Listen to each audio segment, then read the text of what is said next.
नमस्कार, चक्रव्यूह में आप सभी दर्शकों का स्वागत है। आज चक्रव्यूह में सवालों के घेरे में रहेंगे रतनलाल कटारिया साहब। रतनलाल कटारिया अंबाला से सांसद हैं, भारतीय जनता पार्टी के बड़े नेताओं में आप शुमार हैं। स्वागत है चक्रव्यूह में आपका। नमस्कार। चक्रव्यूह में जो पहला आरोप आप पर है वो ये है कि आप हमेशा सुर्खियों में बने रहने के लिए कुछ भी बयान दे देते हैं। देखिए, ऐसा तो नहीं है, मुझे कोई सुर्खियां बटोरने की आदत भी नहीं है। कोई एग्जाम्पल आप देंगे ऐसा कि कोई बयान सुर्खियों में देने के लिए कोई ऐसा आया हो? जैसे सोनिया गांधी आपको सांपों की मौसी लगती है। देखिए, वो जो बयान चुनाव से पहले जिस संदर्भ में आया था, सोनिया गांधी जी ने मोदी जी को मौत का सौदागर कहा था, जहरीला इंसान कहा था, और सोनिया जी ने मोदी जी को बदनाम करने के लिए अपनी सारी ताकत जो है वो ठोक दी थी। कांग्रेस एवं कांग्रेस के अंतरंग मित्र दलों ने 12 साल तक मोदी जी के खिलाफ जितना जहर उगला और वो किसी एक विशेष नेता के कहने पर हो रहा था, उस संदर्भ में उस समय में कोई चुनावी सभा में कहीं कोई बात निकली होगी कि इस सब के पीछे जो है सोनिया जी का हाथ है जी। और राहुल गांधी ने क्या कह दिया था? राहुल गांधी को मैंने फ्यूज बल्ब कहा जी। फ्यूज बल्ब कहा। वो भी मैंने इस संदर्भ में कहा था कि जो यूपीए 2 सत्ता के अंदर आया, प्रधानमंत्री मनमोहन सिंह जी अमेरिका गए और अमेरिका में न्यूक्लियर डील हुआ, और उसके बाद डॉक्टर मनमोहन सिंह जी, सोनिया जी, राहुल जी, इन तीनों ने इस तरह का धुआंधार प्रचार किया कि अमेरिका से न्यूक्लियर डील के माध्यम से बिजली आएगी और भारत के 7 लाख गांव जगमगाएंगे। और 5 साल निकल गए और न्यूक्लियर डील में से रोशनी तो आई नहीं, भ्रष्टाचार आया, और इतनी भी रोशनी नहीं आई कि जीरो पावर का भी कोई बल्ब जल सके। उसमें से फिर फ्यूज बल्ब राहुल गांधी निकला उस न्यूक्लियर डील में से। अभी सोशल मीडिया पे एक मैसेज चल रहा था, जैसे आपने उनको सांप की मौसी कह दिया, राहुल गांधी को फ्यूज बल्ब कह दिया, वैसे ही सोशल मीडिया पे मैसेज था कि नरेंद्र मोदी जैसे ही एयरपोर्ट पे उतरे विदेशी दौरे के बाद, तो वहां पे जो बैंड बाजा आपके लोग लेके गए थे उन्होंने धुन बजाई, तुम तो ठहरे परदेसी, साथ क्या निभाओगे। ये जो कहा गया कि तुम जो ठहरे परदेसी, देखिए इसके ऊपर भी मैं कुछ कहना चाहूंगा। कहिए। मोदी जी 57 दिन विदेश यात्रा पर रहे, 18 देशों की यात्रा की। मनमोहन सिंह जी 42 दिन विदेश यात्राओं पर रहे, 17 देशों की उन्होंने यात्रा की। फर्क सिर्फ इतना है कि जब मोदी जी जाते हैं तो केवल सारा भारत ही नहीं झूमता, सारा विश्व झूमता है। वो 70 अरब डॉलर के निवेश की कमिटमेंट भारत के अंदर लेकर आए, और मनमोहन सिंह जी जब गए तो न्यूक्लियर डील लेकर आए थे, और उसका जो हाल हुआ तो सारे भारत के सामने है। तो अभी तो वहां से भी वायदा ही हुआ है ना, इन्वेस्टमेंट की जो डील हुई है वायदा ही है। वो वादा मनमोहन सिंह जी के साथ हुआ था, ये भी तो हो सकता है कि ये वादा भी वायदा रह जाए, और वादे तो अक्सर टूट जाते हैं। नहीं, वो उन पे कार्रवाई शुरू हो गई है, इन्वेस्टमेंट आनी शुरू हो गई है, और जैसा कि 5 गुना जो है FDI 1 वर्ष के अंदर मोदी जी के शासनकाल के अंदर बढ़ी है, और उसकी बाकायदा मॉनिटरिंग हो रही है, क्योंकि हम विकास में जो है लगे हुए हैं, हम उसमें विकास के कार्यों के अंदर मशलूक हैं। और जबकि यूपीए जो 2 था वो भ्रष्टाचार के अंदर मशलूक था, तो अंतर है कार्यशैली के अंदर। जो मोदी साहब काला धन लेके आए हैं वायदे के मुताबिक, वो काला धन कौन से बैंक्स में जमा हो रहा है? देखिए, काला धन आ रहा है, कहाँ है? आया भी है, कितने रुपए कुछ नाम आ रहा है, मुझे एग्जैक्ट राशि तो पता नहीं, थोड़ा बहुत, लेकिन अभी 10-15 रुपए, अभी 10-15 रुपए आए हों। अभी जो जी हमारा जो सत्र था, ये जो अभी समाप्त हुआ है पिछले महीने बजट सत्र, इसमें हमने ब्लैक मनी को लेकर एक व्यापक कानून जो है वो पास कर दिया है, SIT भी बना दी है। उसके जैसे जैसे परिणाम हमारे सामने आने शुरू होंगे तो काला धन भी जो है वो आना शुरू हो जाएगा। आम आदमी इंतजार कर रहा है कि उसके खाते में 15 लाख रुपए आने वाले हैं। मुझे तो लग रहा है जिस दिन आएंगे मेरा तो होम लोन चूक जाएगा। देखिए, मुझे नहीं पता 15 लाख की बात कहाँ से आई, लेकिन इतना जरूर है कि पैसे इस तरह से आएंगे। किस तरह से आएंगे? मैं बता रहा हूं कैसे आएंगे कि स्पेक्ट्रम की नीलामी हुई यूपीए के शासनकाल में। हम बात काले धन की कर रहे हैं। काले धन, मैं काले धन की बात भटकाने की कोशिश मत कीजिए। मैं नहीं भटकाऊंगा। हाँ हाँ। उसमें से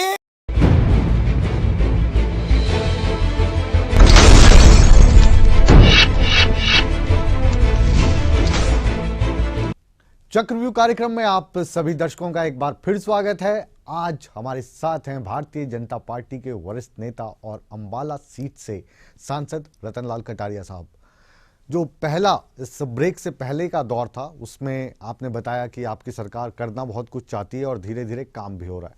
अब हम आपके सरकार के काम पे आते हैं। जो आपके सरकार के मंत्री हैं उनका क्या कहना है, जो आपके विरोधी लोग हैं उनका क्या कहना है। पहले हम बात करते हैं आपकी सरकार में जो सांसद हैं वही सरकार के खिलाफ खड़े नजर आते हैं। राजकुमार सैनी साहब की बात कर लीजिए, आपके बिल्कुल पड़ोस से सांसद हैं। वो कह रहे हैं कि जाट आरक्षण जो है वो नहीं होना चाहिए, मोदी साहब कह रहे हैं होना चाहिए। क्यों? देखिए, डेमोक्रेसी है और डेमोक्रेसी में मैं इस बात का फॉलो करता हूं कि आप किसी के विचार से सहमत हो या नहीं हो, किसी को अपनी बात कहने की पूरी आज़ादी रहनी चाहिए। लेकिन इसके साथ साथ मैं ये कहना चाहूँगा कि हम भारतीय जनता पार्टी के सदस्य हैं और भारतीय जनता पार्टी एक अनुशासन प्रिय पार्टी है। सब लोगों को, जो मैं कहना चाहता था वो बात आपने कह दी। हाँ। कि ये डेमोक्रेसी लोकतंत्र है। हाँ। या फिर अनुशासनहीनता है। जो आपके प्रधानमंत्री कह रहे हैं आपके सांसद वो बात मानने के लिए तैयार नहीं है। चलिए प्रधानमंत्री जी की बात छोड़ते हैं, अश्विनी चोपड़ा साहब को ले लीजिए, वो भी आपके बगल की जो सीट है उससे सांसद हैं। वो कह रहे हैं कि हरियाणा में जो मुख्यमंत्री हैं वो ईमानदार हैं लेकिन अफसरशाही उनकी नहीं सुन रही है और अफसरशाही सरकार चला रही है। पिछले 7 महीने से यहाँ पे कोई काम नहीं हो रहा। ये भी लोकतंत्र है। देखिए, हर व्यक्ति के देखने का अपना अपना नजरिया है। जो बात मैंने कही डेमोक्रेसी में, और अश्विनी चोपड़ा जी का परिवार शहीद परिवार के नाम से जाना जाता है, एक बहुत बड़े अखबार के वो मालिक भी हैं। वो मुख्यमंत्री जी की कॉन्स्टिट्यूएंसी से वहाँ पर वो माननीय सांसद हैं। वहाँ पर वो किस प्रकार का एटमॉस्फेयर के अंदर किस तरह की बात कर रहे हैं उससे मेरा कोई लेना देना नहीं है। आप कह रहे हैं मुझे जान का खतरा है। क्या चल रहा है आपकी सरकार में? हरियाणा की आपकी सरकार है, केंद्र में आपकी सरकार है, आपको किससे जान का खतरा है? देखिए, उस बात को भी घुमा फिरा दिया गया। आप सीधे सीधे बताइए। हाँ, मैं उस बात को भी घुमा फिरा दिया गया। मैंने ये कहा कि मैं 40 साल से राजनीति में हूं, लेकिन मैं कभी भी बोलने से नहीं डरा हूं। मैंने ये कहा था कि 13 सितंबर 1979 को भजन लाल की एक जनसभा इंद्री में चल रही थी, तो मैंने उस समय जनता पार्टी लोग तोड़ रहे थे। एक तरफ तोड़ने वाले दिल्ली में कार्यक्रम कर रहे थे, तो दूसरी ओर लोक नायक जयप्रकाश नारायण जी यहाँ पीजीआई में दम तोड़ रहे थे। तो उस समय मैंने उन लोगों के ऊपर प्रहार किया, तो उस समय भी मुझे मारकर घेर दिया गया था नहर में।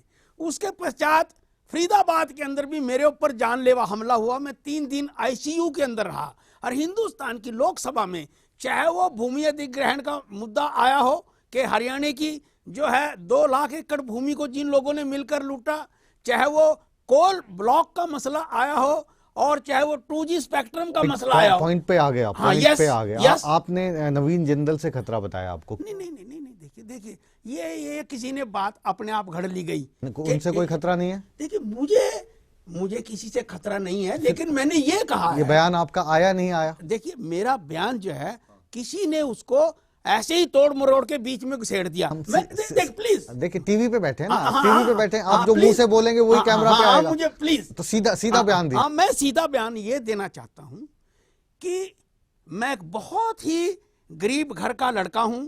मेरे पिताजी आज भी 87। आपको जान का खतरा है या नहीं? क्या मैं ये कहता हूं, मैंने ये कहा है कि मैं हिंदुस्तान की आवाज में भ्रष्टाचारियों के खिलाफ आवाज उठाता रहूंगा।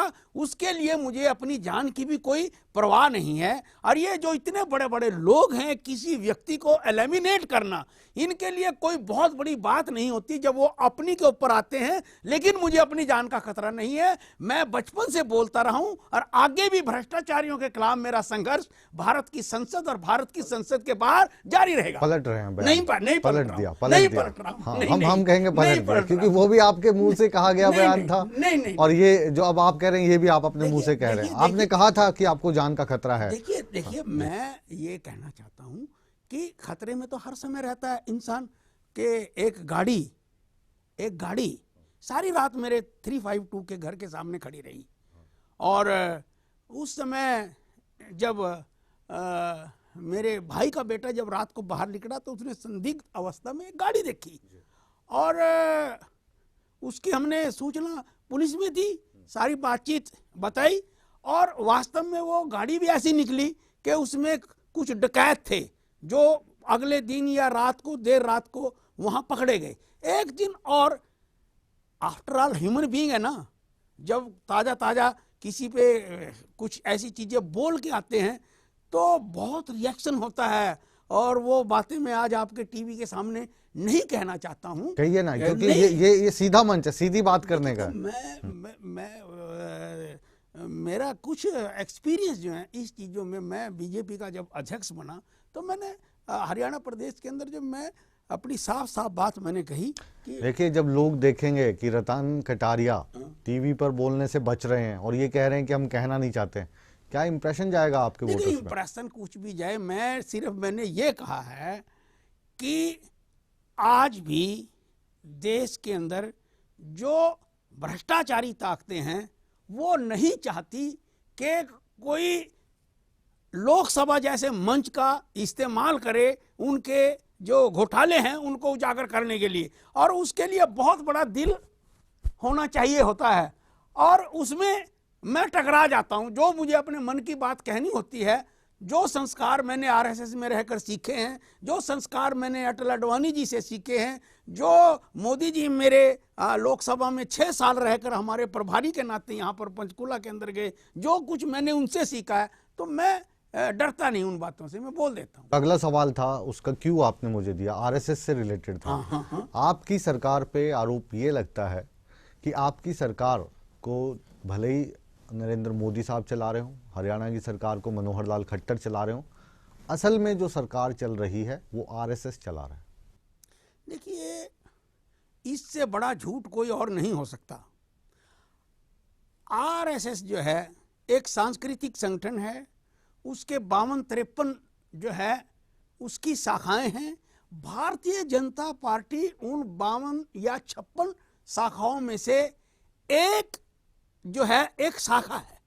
मैं ये कहना चाहता हूं कि मेरे पिताजी 1942 में आरएसएस के अंदर आए। लाडवा के अंदर एक संघ का जहां कार्यालय होता था तो वहां मेरे पिताजी जूतियां बेचा करते थे, तो वहां से उनका संघ के लोगों से संपर्क आया और 1962 में मैं भी संघ के अंदर आया। आप कह रहे हैं कि संघ चला रहा है, मैं कह रहा हूं कि वहां से हमें ऐसे संस्कार मिले, आगे बढ़ने के संस्कार मिले। मैं 1962 में आरएसएस की शाखा में आया, मैंने वहां से संस्कार लिए। अगले साल क्या हुआ, 63 में क्या हुआ कि मेरा इतना एक्सपोजर 4th क्लास के अंदर ही हो गया कि हमारे स्कूल में एक कार्यक्रम हुआ और उसमें मुझे जो प्रधानमंत्री पंडित जवाहरलाल नेहरू के जन्म दिवस पर एक बाल कलाकार के रूप में जाने का मौका मिला 1963 के अंदर ही।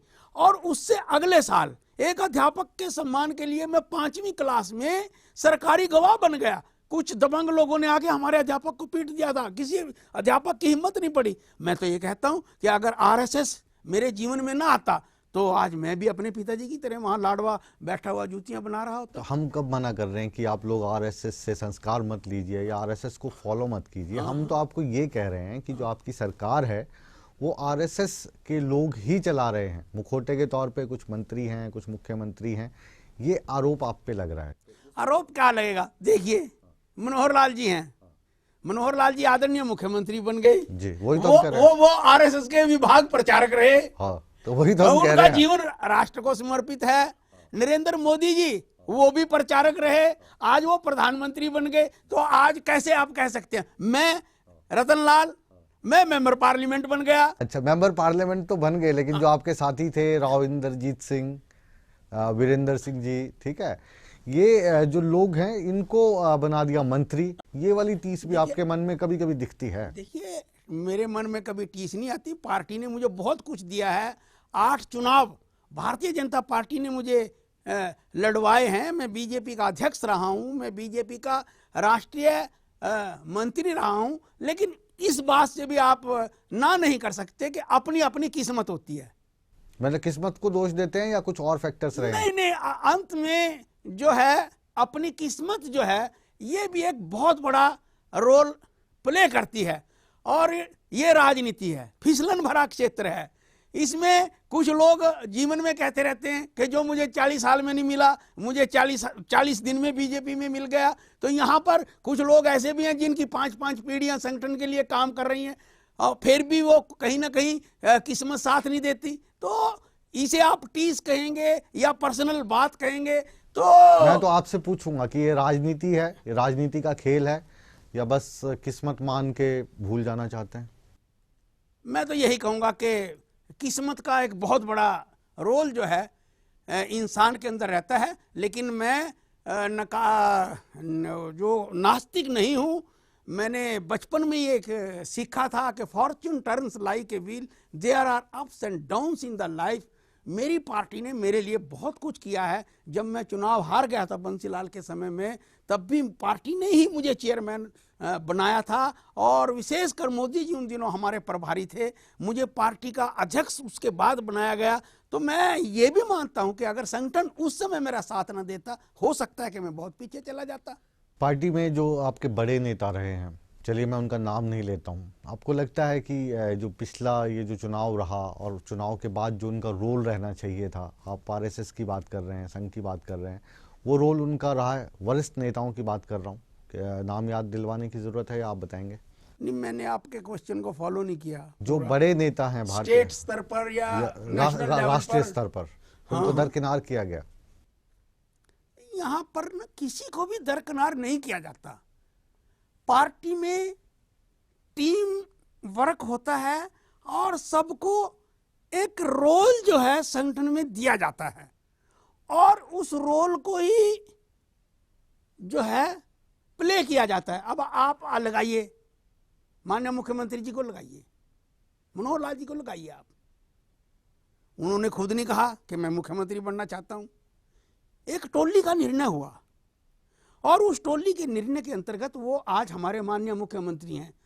अब रतनलाल कटारिया का ये दायित्व है कि मनोहर लाल जी हरियाणा प्रदेश के सबसे सक्सेसफुल मुख्यमंत्री बने और मैं एज ए सांसद, एज ए सीनियर कार्यकर्ता उनके साथ चट्टान की तरह खड़ा रहूं ताकि वो हरियाणा की जनता की सेवा कर सकें और सारे हिंदुस्तान के अंदर ये मिसाल काम करें कि जब से हरियाणा बना है उसके पश्चात मनोहर लाल जी एक ईमानदार ही नहीं बल्कि एक विकास पुरुष के रूप में, एक ऐसे मुख्यमंत्री के रूप में जाने जाएं। ये मेरा प्रयत्न रहता है। चलिए आखिरी सवाल मैं आपसे करता हूं। ये बात चाहे मुख्यमंत्री की हो, प्रधानमंत्री की हो, हम तो ये कह रहे हैं कि यहाँ पे जो अफसर भी लग रहे हैं, जो एडवाइजर्स भी लग रहे हैं, वो भी संघ की मार्फत आ रहे हैं। आप मानेंगे या नहीं मानेंगे? ये तो आरोप बिल्कुल बेबुनियाद आरोप है।